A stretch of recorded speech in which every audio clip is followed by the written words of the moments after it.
Hey guys! Today I'm going to talk to you guys about listening to the earth and about your neighborhood. Many of us might think we know our neighborhood, but I'm going to ask you a few questions in a minute, and it'll kind of help you understand whether or not you do really know, if you're that in tune with your surroundings and what's around you. Because you may have done an exercise before to get in touch with everything, but what you knew last month or last week or yesterday, it's not the same as it is today, because energy is always in constant change. We know this, but a lot of us forget to, you need to get down, sorry.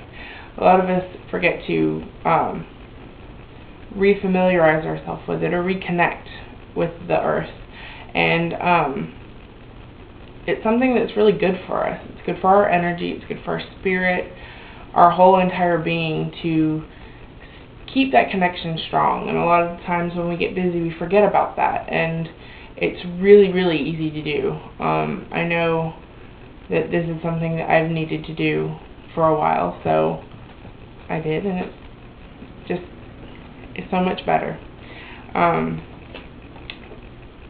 Let me see. I'm sorry, I have my notes down here I'm looking at.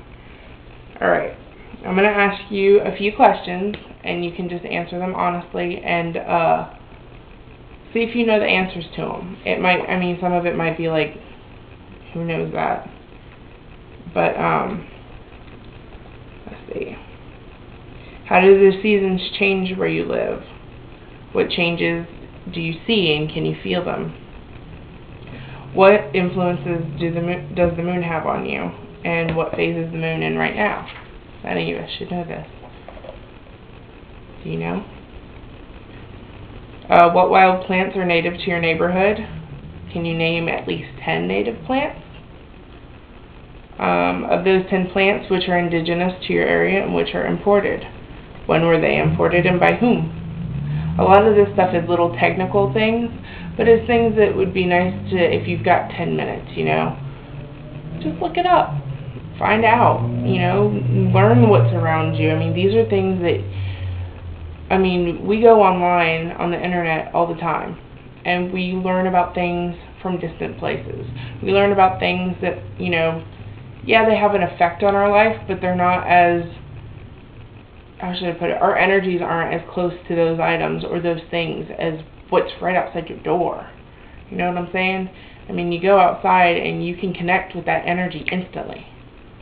And not only is it the instant connection that's great to have with it, but an understanding of what is around you can also open your eyes to whole other possibilities and perspectives. That might sound like a lot of rambling, but take from it what you will. Can't even talk. What trees are most commonly found in your neighborhood? Let's see. Which are indigenous? Which ones were imported and who brought them in? Same thing as with the plants. What wildlife is native to your area?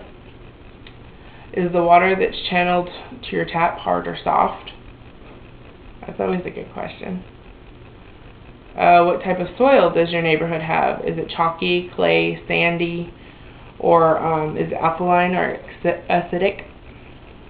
That's pretty good questions, especially if you want to, be more of a green witch and plant and grow your own herbs and stuff like that. So, it's pretty interesting, because a lot of these questions are kind of ones that we would hope that we would know, but it doesn't necessarily mean that we know them. And you might be surprised by how much you don't know about your area. So I'm going to give you guys an exercise that you can do, and this is one that I did, and I really, really liked it, and it really helped.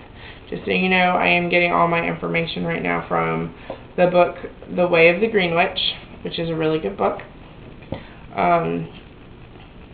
It's got some interesting stuff, some things you already knew. It's kind of like filler, but there are some few hidden treasures in it, so it's pretty cool. Let's see. One exercise that you can do is just go outside your door and connect with a rock or a tree. And it might be one that you already know, so it's okay, but get to know it again, because its energies have changed and shifted, and so it'd be interesting to see how that plant has grown and, you know, developed into what it is today versus what it was a month ago. So you can go and, you know, ask yourself some questions. Take a journal out there and just write down your answers. That, you know, like, how does the plant feel? Feel it, or what energies do you feel? How does it make you feel? How does it smell? How does it taste? Don't eat the plant, but like, pull its scent from the air and taste it on your tongue. See if it has a, you know, if it releases like a fragrant aroma that you can taste. If that makes sense.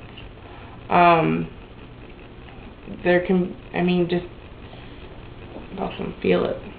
Does it have a sound? Like when the wind blows through it, what does it sound like? What does it remind you of? What do you connect with?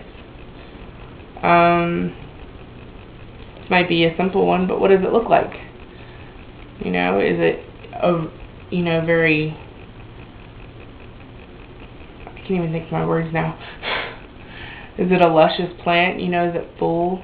Is it very small and petite? Does it have blooms? Does it have buds coming up on it? If it's a rock, is it smooth? Is it rough? What color is it? Does it feel like it could have a moist feeling to it, or is it dry?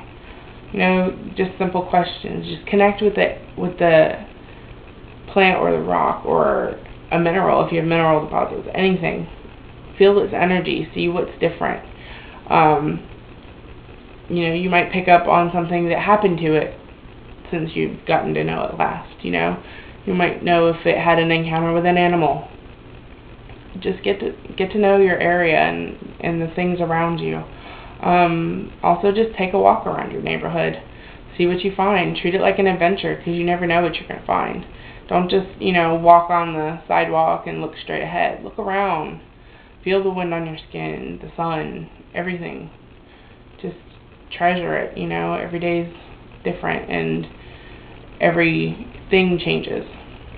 Now I'm just repeating myself. But anyway, there you go. Just a quick, simple video. I've missed you guys and hope you enjoy it. Let me know what you think. Blessed be.